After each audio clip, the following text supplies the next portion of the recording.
I'm not one for fairy tales or serendipity. My life's pretty much been about balance sheets, tax codes, and making sure numbers line up just right. Name's Emma, by the way.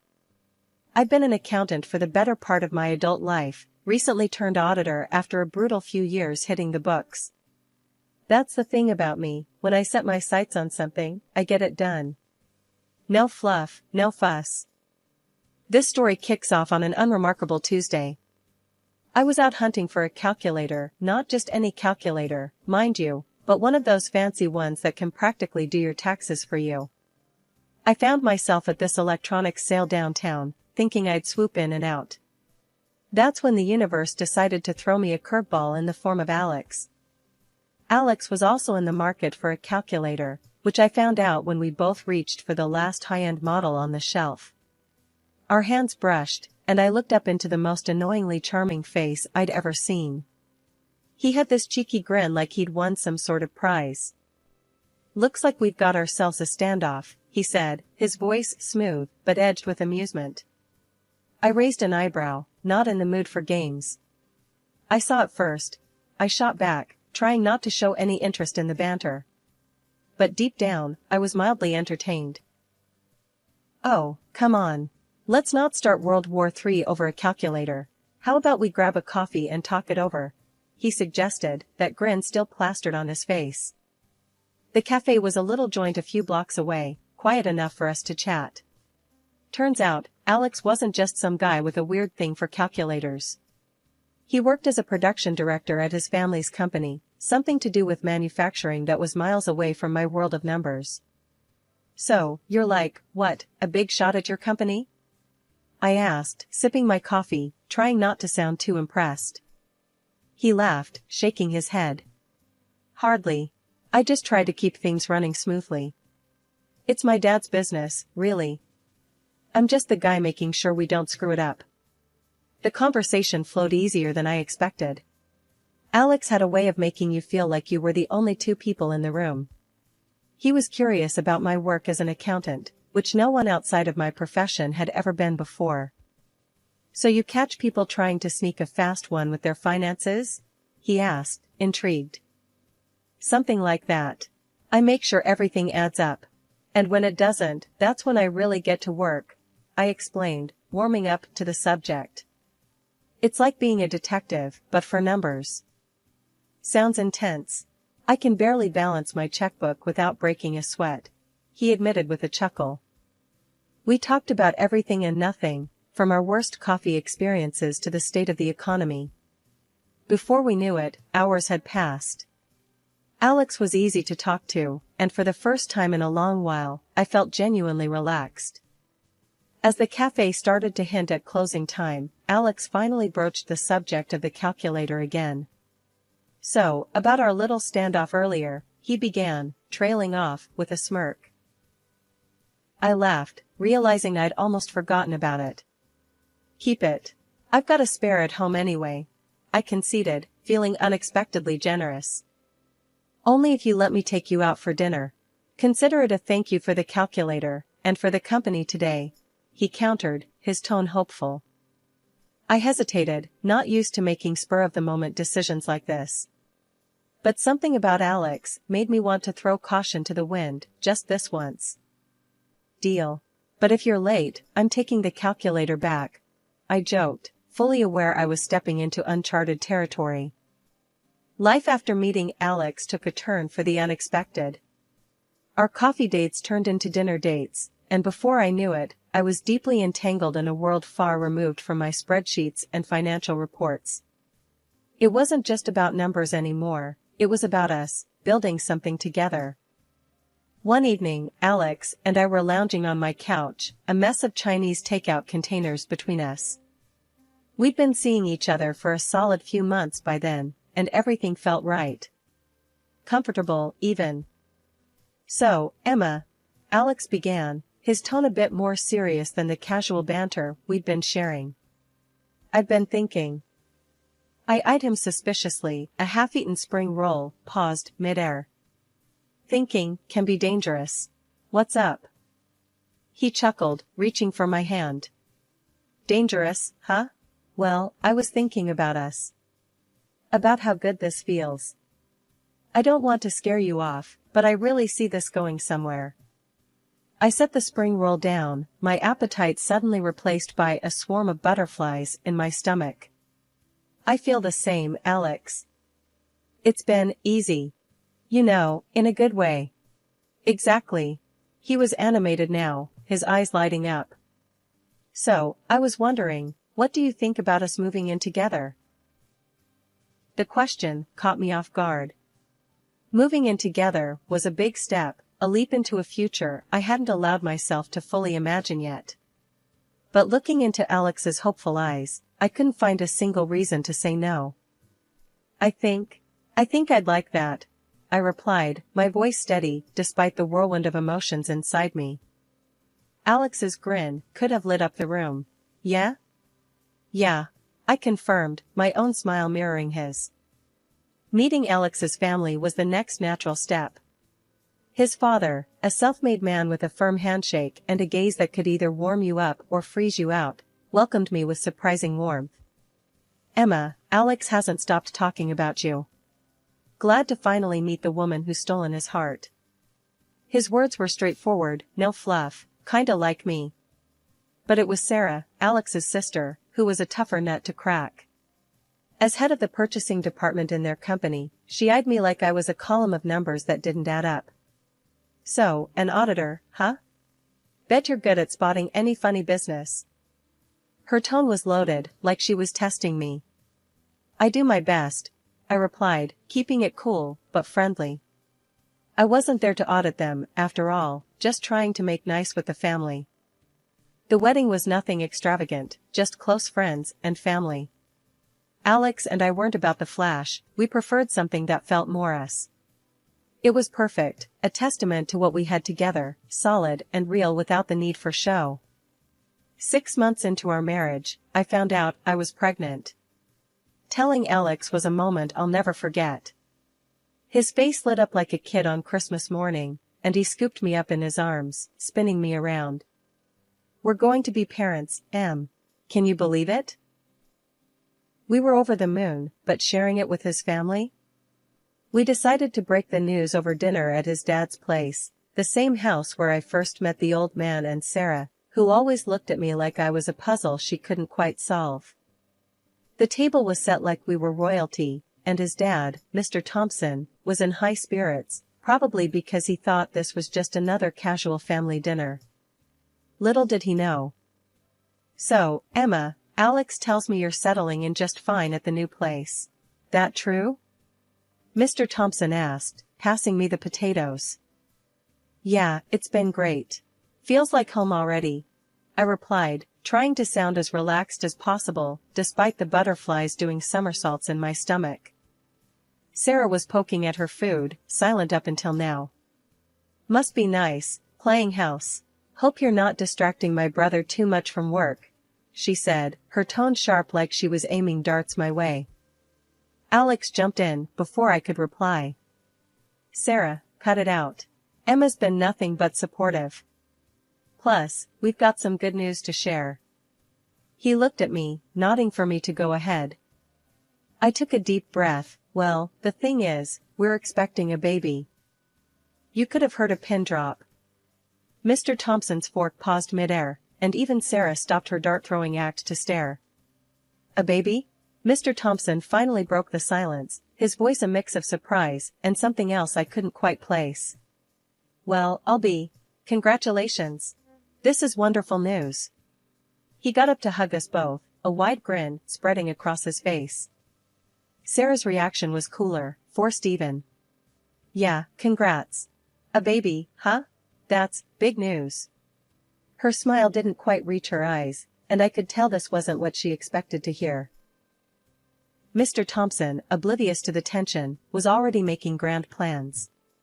We'll need to celebrate properly. And think about the future too. A grandchild.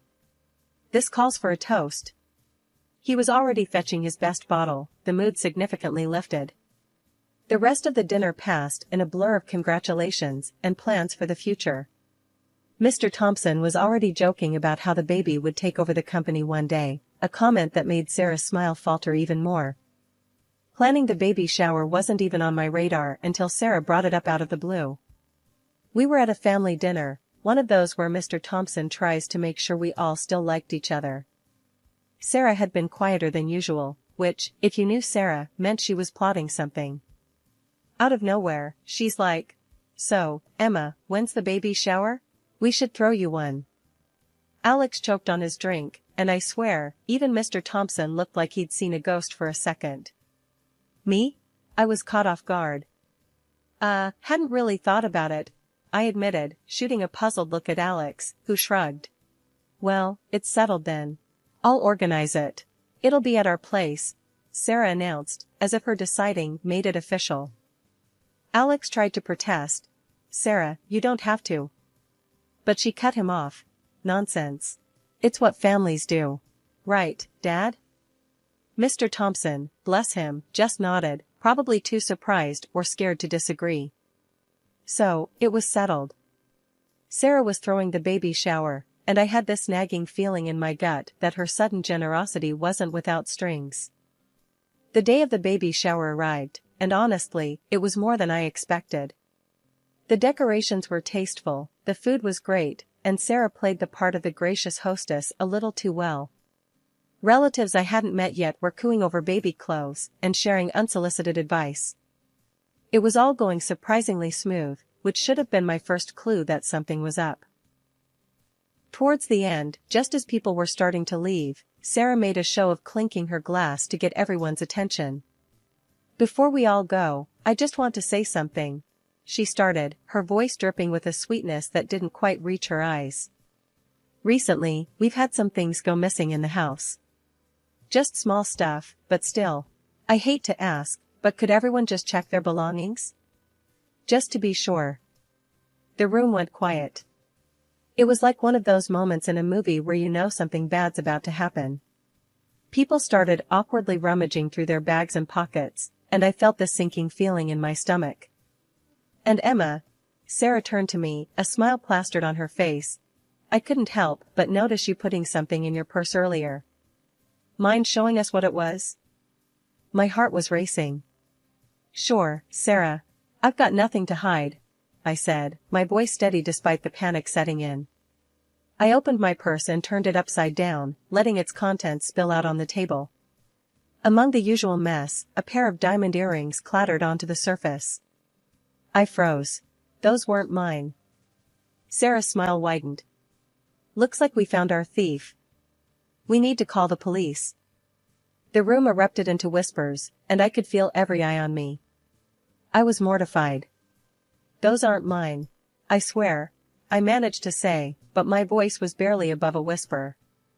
Alex was by my side in an instant. "Enough, Sarah. We'll handle this ourselves," he said, his voice cold. The party broke up quickly after that. Accusations and confused goodbyes filled the air as people left. I was in a daze, the evening a blur of embarrassment and confusion. Once everyone was gone, I confronted Sarah. "Why would you do that? You know those aren't mine." Her response was a shrug. "Prove it." The ride home from the baby shower was like sitting on a ticking bomb. Alex was tight-lipped, hands clenched around the steering wheel, while I stared out the window, my mind racing. The silence between us was suffocating, but I was scared to break it, scared of what might come out. Finally, I couldn't take it anymore. "Alex, you believe me, right? Those earrings. I've never seen them before tonight." He glanced at me, his jaw working like he was chewing on the words, before spitting them out. "Of course, I believe you. It's just. Sarah wouldn't do something like this without a reason. It doesn't make sense." The next morning was awkward. Alex was trying, I could tell. He made breakfast, something he never did, and kept shooting me these little looks like he was checking if I was still there with him. "I talked to my dad. He wants us to come over, talk about what happened," Alex said, breaking the silence over eggs and toast. I put my fork down, appetite gone. "And what? Defend myself? Prove I'm not a thief?" "It's not like that, Em. He's just concerned. We all are," Alex tried to explain, but his words felt like band-aids on a bullet wound. At Mr. Thompson's house, the air was charged. Sarah wasn't there, probably for the best, because I wasn't sure I could handle seeing her without lunging across the room. Mr. Thompson looked like he was carrying the weight of the world on his shoulders, a look I hadn't seen before. "Emma, Alex tells me there's been a misunderstanding," he started, his voice heavy. "A misunderstanding?" I repeated, incredulous.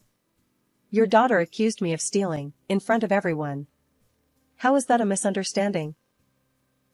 Mr. Thompson sighed, a deep, weary sound. "Sarah has her reasons for doing things. Sometimes, they're not clear to the rest of us. So, her reasons justify publicly humiliating me?" I couldn't keep the bitterness out of my voice. "It's not like that. We just need to get to the bottom of this," Alex interjected, but I was beyond listening. The days following the disaster of a baby shower were tense.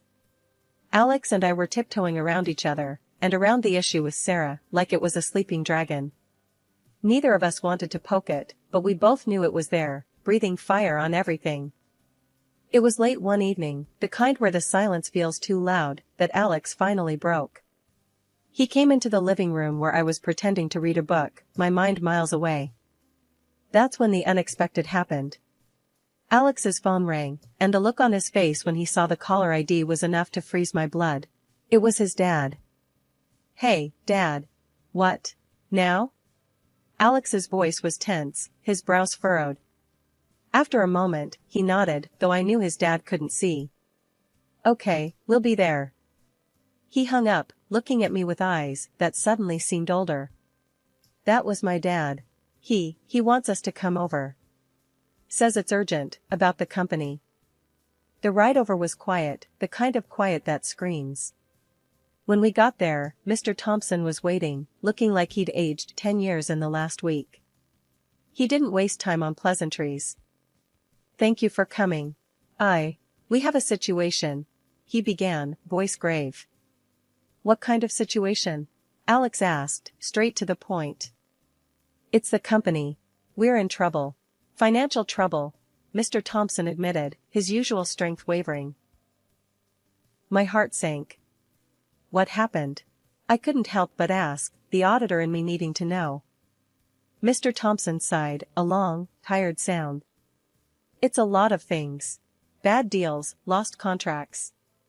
But there's more. I found discrepancies in the accounts. A lot of money's gone missing." Alex looked like he'd been punched. How did this happen?" "That's the thing. It seems like it was on purpose. Someone's been sabotaging the company from the inside." I felt cold, a dread settling in. "Do you know who?"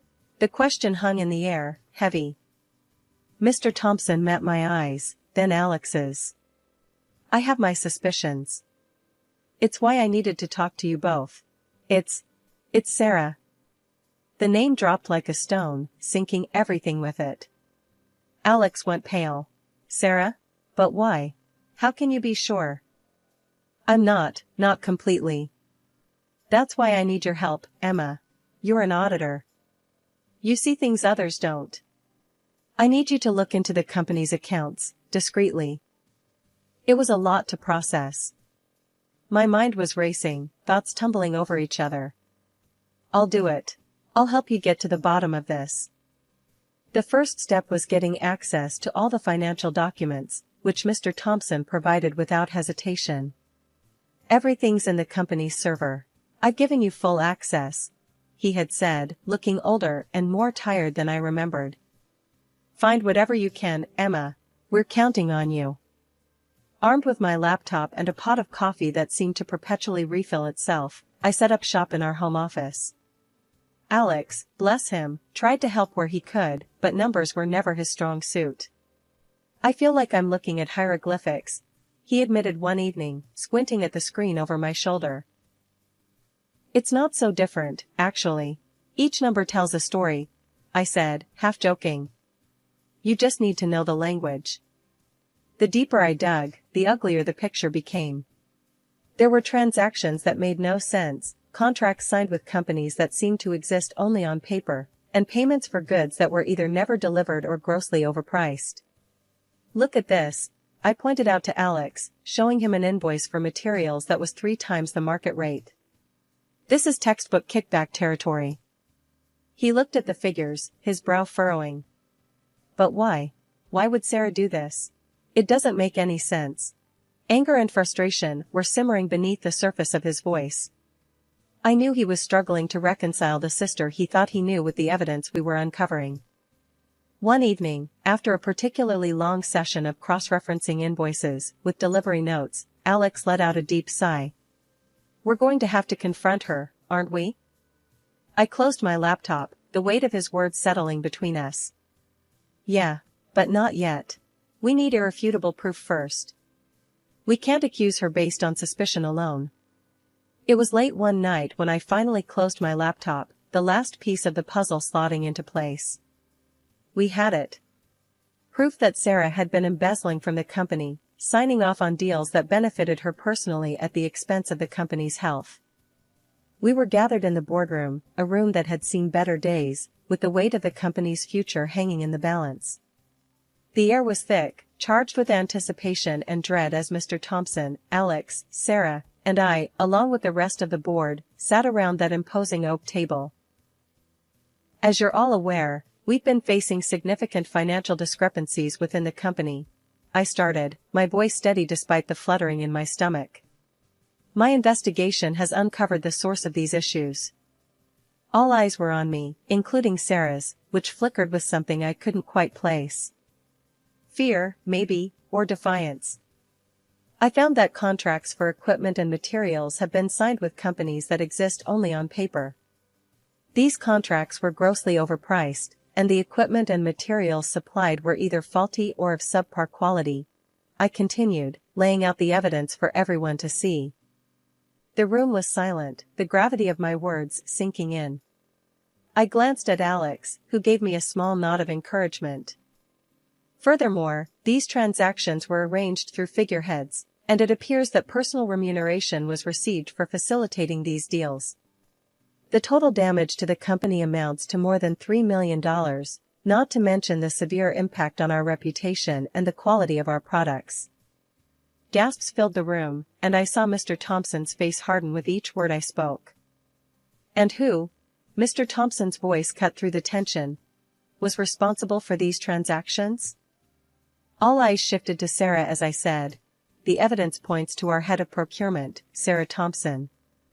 The color drained from Sarah's face as the realization of her exposure hit her.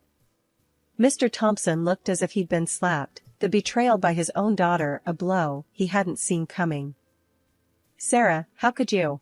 Mr. Thompson's voice was a mix of anger and heartbreak. You've not only betrayed this company, but your own family. Sarah shot up from her seat, her voice shaky, but defiant. I did what I had to. I deserved recognition, a chance to prove myself, but all you ever cared about was Alex and now her. She spat, pointing at me. Mr. Thompson was on his feet now, his usual composure shattered. You've done irreparable harm. I am disowning you and disinheriting you. You will face the full extent of the law for what you've done.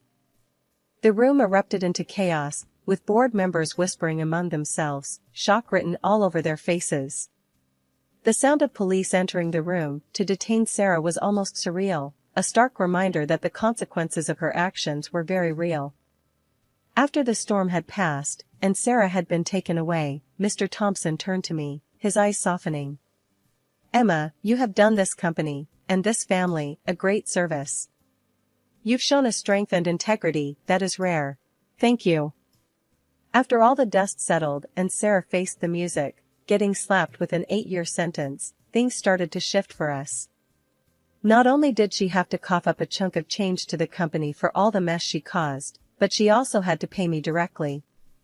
Yeah, for that stunt she pulled with the earrings, trying to paint me as a thief. In the midst of all this chaos, life threw us a beautiful curveball. I gave birth to our little bundle of joy, a healthy baby who brought so much light into our lives. It was like, amidst the storm, we found our sunshine. And let me tell you, this kid has a special bond with their granddad. Whenever we visit Mr. Thompson, it's heart-melting to see them together. The old man's face lights up in a way I've never seen before. It's pure love, no two ways about it. Amidst adjusting to new motherhood and all, I took a giant leap, started my own auditing firm. Yeah, took all that mess and turned it into a mission.